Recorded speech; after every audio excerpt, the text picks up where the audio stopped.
ఈ సిచ్యువేషన్లో, ఈ వరదల సిచ్యువేషన్లో వాలంటీర్ వ్యవస్థ కనుక ఉన్నట్లయితే బ్రహ్మాండం, ముందుగానే ఇన్ఫర్మేషన్ ఇచ్చేది అంటూ కూడా ఉండేది. అది బ్రహ్మాండం. అది ఇప్పుడు మీరు అటు వెళ్ళండి, అటు వెళ్తే ఇప్పుడు బియ్యంకి వరుసగా క్యూలో నుంచున్నారు కొద్దిగా ఎదరికి వెళ్తే. మరి అది ఎక్కడది? గత ప్రభుత్వం ఉందేగా. ఇప్పుడు వ్యాన్లు వచ్చినాయన్నీ గత ప్రభుత్వమేగా.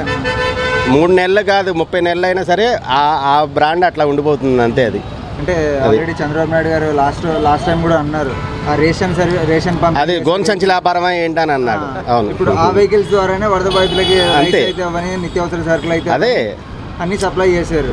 ఇప్పుడు అమ్మకు వందనం లేదు, నాన్నకిందనం రేపు అక్టోబర్లో వస్తుంది. అది ఇప్పుడున్న పరిస్థితుల్లో వాలంటీర్ వ్యవస్థ అనుకుంటే మీకు ఎలా ఉపయోగపడేది? బాగానే ఉంటుందని చెప్తున్నాను కదా. అది ఎందుకు ఆయనతో చెప్పింది కూడా అదే. నేను అంటే ఎలాంటి సేవలు అందించేవారు? ఇప్పుడు ఏదన్నా మీరు ఇచ్చింది, గవర్నమెంట్ ఇచ్చింది తీసుకెళ్ళి వాళ్ళకి అప్పు చెప్పేవాళ్ళు. జాగ్రత్తగా దూరం అయినా కానీ నీళ్ళైనా కానీ వెళ్ళి తప్పదు కదా, అది అంతే. అంటే ప్రభుత్వం కూడా నష్టపరిహారం కింద పూర్తిగా నీళ్లు వచ్చిన దానికి 25,000 ఇస్తా అని చెప్తుంది. దీన్ని ఏ విధంగా చూస్తారు? ఏమంటే మొత్తం మునిగిపోయింది. 25 వెళ్తే ఏ మూలకి వస్తాయి? అన్నీ మునిగిపోయండి. టీవీలు పోయండి, ఫ్యాన్లు పోయండి, అవి కింద బీరువాలు పోయండి, మొత్తం మంచాలు పోయండి, అన్నీ పోయినాయి. 25,000 ఏ మూలకి వస్తాయి? అయితే ఇస్తున్నారు అంతే. ఈ సిచ్యువేషన్లో వాలంటీర్ వ్యవస్థ ఉన్నట్లయితే ఎటువంటి కొంచెం వాలంటీర్ ఉంటే కొంచెం అందరికీ కొంచెం ఇచ్చేసేవాళ్ళు. వాలంటీర్ ఉంటే మట్టికి కొంచెం అందరికీ అందేది, సాయం అందేది అందరికీ. అది అనేది వాలంటీర్ వ్యవస్థ ఉంటేనే బాగుండేది. ఎంతైనా కొంచెం బెటర్ ఉండేది. ఏంటి ఇప్పుడు వాలంటీర్లు ఎవరు వెళ్తలేదు, నెలలో మీరు ఎవరు లోపలికి వెళ్తారు ఎవరన్నా, వాళ్ళు వాలంటీర్ అంటే దాన్ని బట్టి వాళ్ళు వెళ్తారు. అంటే ప్రభుత్వం ఫెయిల్ అయిందని అనుకోవచ్చు అంటారా? అనుకోవచ్చు. అయితే ఈ సమయంలో కనుక ఇప్పుడున్న పరిస్థితుల్లో వాలంటీర్ వ్యవస్థ కనుక ఉంటే ఎలా ఉండేది అంటారు? వాలంటీర్ వ్యవస్థ అంటే మరి వాళ్ళ జీతాలని పోతాలని వాళ్ళు చేసే గంట పనికి అందుకనే మరి తీసేసింది. అలా 1 గంటగా వాళ్ళు చేసేది రోజు మొత్తం మీద. ఇప్పుడు వాళ్ళు చేసేవాళ్ళు లేరంట. వస్తే వాళ్ళే చేర్చాలా? ఏమా ఇప్పుడు వాళ్ళే చేర్చాలా? ఇచ్చేవాళ్ళు లేరా? చేరితే ఇచ్చాడు. ఇప్పుడు నేను పలానా నెలకు పెట్టరా అంటే పలారం పెట్టొచ్చేవాళ్ళు లేరా? వాలంటీర్లో పెట్టాలా ఏంటి? అది ఇప్పుడు ప్రకృతిని ఎవడేం చేయరు. వాలంటీర్లు ఏంటండి? వాలంటీర్లు నీళ్ళు వెళ్తారా? ఏంటి ఇదని చేతకాని మాటలు. వాలంటీర్లు నీళ్ళు వెళ్ళి తెస్తారా? ఎక్కడికి వెళ్తారు? ఇప్పుడు జనం వెళ్ళలేకపోతారు. ఏ సమాచారం అందిస్తారంటే ఒకసారి వచ్చింది వెళ్ళి అందిస్తారా? ఇవన్నీ ఏంటంటే మనిషికి దోచింది మాట్లాడతారు. అది కరెక్ట్ కాదు. జరిగేది కరెక్టు. ఈ వరదల విషయంలో ప్రభుత్వం 100% కరెక్ట్ అండి, గ్యారంటీ అండి. కరెక్ట్గా చేసిందండి. నన్ను అడిగితే 100% గ్యారంటీ. ఎంత మటుకు తృప్తి ఎక్కడికి ఉందా? మానవుడికి తృప్తి ఉందా? లేదు. చేశారు, ఉన్నది సహాయం చేశారు, దానికి మనం ఖండించకూడదు. ఎంతవరకు తెచ్చి పెడతారు? ఇప్పుడు నీళ్ళు నా 10 లక్షలు పోయిందండి, 10 లక్షలు ప్రభుత్వం ఇస్తుందా? ఎంతమందికి ఇవ్వాలి? లక్షల మంది ఉన్నారు, 7 లక్షల మంది ఉన్నారు మనం విజయవాడలో. వరద బాధితులు 7 లక్షల మంది ఉన్నారు విజయవాడలో. తాగడానికి మంచినీళ్ళు కూడా మాకు సరిగ్గా దొరకలేదు. ఏమంటే నీకు చెప్పానండి, ఇప్పుడు ఈ కృష్ణానది అంతా తాగుతాను. సముద్రం తాగగలుగుతాం మనం నీళ్ళు? సముద్రం నీళ్ళు తాగలుగుతాం? ఎన్నున్నా తాగలేం కదా. ఇప్పుడు వచ్చింది ప్రకృతి. ఇప్పుడు పోలేని చోటు ఉంటుంది, నీళ్ళు కూడా పోవాలి కదా. అంతే, దానికి ఏం చేయగలరు? ఇప్పుడు అనుకోకుండా జరిగింది. కొంతమందికి అద్దింది, కొంతమందికి అందదు, కొంతమందికి చేయలేరు. సాయం చేయాలని మనకు చేయాలని ఉంటుంది, కానీ వెళ్ళే పరిస్థితి కనపడాలిగా. ఎన్ని బోట్లు వేసుకెళ్తారు? ఒక బోట్లు అయితే 4 వెళ్తారు, 5 10 మంది వస్తారు. అక్కడ లక్షల మంది ఉన్నారు, వేల మంది ఉన్నారు. బయటికి రావాలంటే అట్టా అది ఆలోచించాలిగా. అది కూడా జనం కూడా అది కరెక్ట్గా. ఈ పరిస్థితుల్లో వాలంటీర్ వ్యవస్థ కనుక ఉంటే ఎలా ఉపయోగపడేది? మంచిదే. వాలంటీర్ వ్యవస్థ పోనీ 100 మంది 100 ఇళ్ళకి ఒకటి పెట్టినా పోనీ ఆయన ఎక్కువ పెట్టాడని అనుకుని పని లేకుండా తీసేసాడు అనుకో చంద్రబాబు నాయుడు గారు ఒకటి చెప్పారుగా, 5,000 అలా 10,000 పెంచుతానన్నాడు. పెంచి ఉంచినా బాగుండేది, మరి పెంచలేదు. ఇంకా ఇంపత్తులో ఇన్ని కోట్లు నష్టం వచ్చేసింది, 1000 కోట్లు. ఇంత నష్టం వచ్చేది కాదు. అప్పుడు ఉండుంటే సేఫ్ అయ్యాలంటారా ప్రజలు? సేఫ్ అయ్యేవాళ్ళే. ఏదైనా మనిషికి తోడు కదండి. ఇప్పుడు నువ్వు వెళ్ళొద్దని చెప్తావు, ఒక 50 ఇళ్ళు ఉన్నాయి, ఇట్లా చేయాలని చెప్తారు, ఆగేవాళ్ళు. మనుషులు మరణించారు, ఆస్తి నష్టం జరిగిందిగా.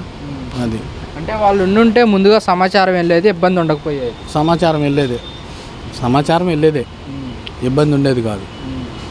అంటే ప్రభుత్వ వాలంటీర్ వ్యవస్థనే మళ్ళీ కొనసాగించాలంటారా? సాగించట్లేదుగా. తీసేసాను అన్నాడు, 10,000 ఇస్తానన్నాడు, ఆశ పెట్టాడు. వాళ్ళు కూడా ఓట్లు అట్టే వేసి ఉంటారు. వేసినందువల్ల అన్న కూడా కనీసం లేకుండా ఇబ్బంది పాలవుతుంది. మరి ఎందుకని అంటారు ఎన్నికల ప్రచారాల్లో కొనసాగిస్తామని ఇప్పుడు సచివాలయం సిబ్బంది చేత వినియోగించుకుంటున్నారు కదా?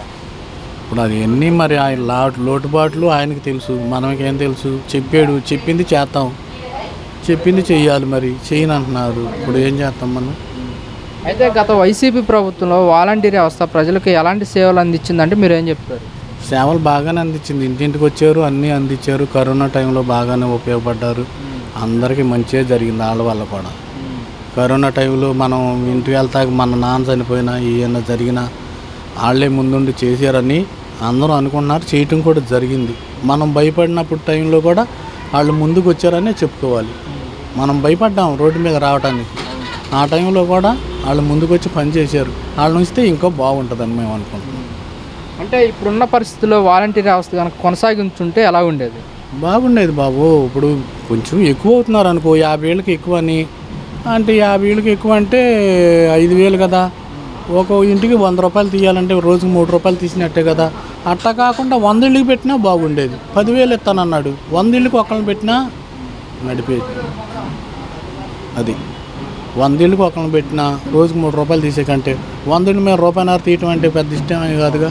అది అంటే వాలంటరీ వ్యవస్థ ఉంటే బాగానే ఉండేది, ఇబ్బందులు ఉండకపోయా? ఇబ్బందులు అసలు ఉండేవి కాదు.